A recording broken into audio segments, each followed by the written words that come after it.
Dictionnaire de la sagesse antique, Annie Colonia. A comme adversité. C'est l'adversité qui rend souvent l'homme ingénieux. Ovide. Dans l'adversité ne perd ni le courage ni l'espérance. L'espérance seule n'abandonne point l'homme, même à la mort. Denis Caton. Seul un fou se plaint des circonstances contraires dont il est lui-même la cause. Pourquoi l'homme de bien essuie-t-il tant de traverses ? Rien de mal ne peut arriver à l'homme de bien. Les contraires ne vont point ensemble. De même que toutes ces rivières, toutes ces pluies que versent les cieux et ces milliers de sources médicinales, loin de changer la saveur de la mer, ne l'affaiblissent même point. Ainsi, tous les flots de l'adversité ne transforment point une âme courageuse. Elle demeure la même et donne aux événements sa propre teinte. Car elle est plus forte que les accidents extérieurs. Je ne dis pas qu'elle ne les sent point, mais elle en triomphe. Calme d'ailleurs et pacifique, elle ne se lève que pour repousser les chocs ennemis.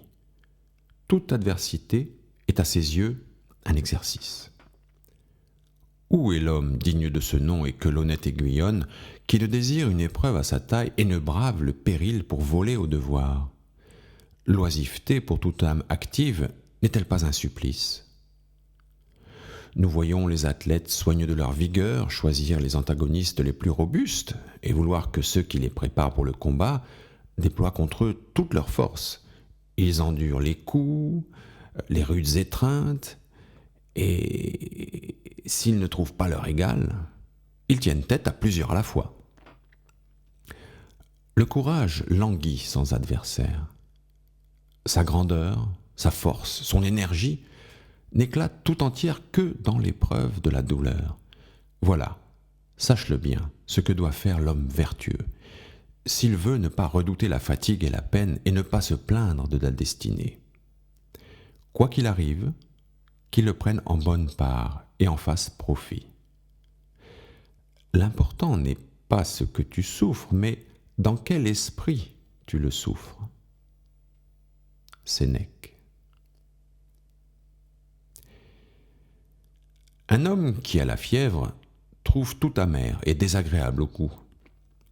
Cependant, quand il voit les autres manger avec plaisir les mêmes choses, il ne s'en prend plus aux aliments, mais à la maladie.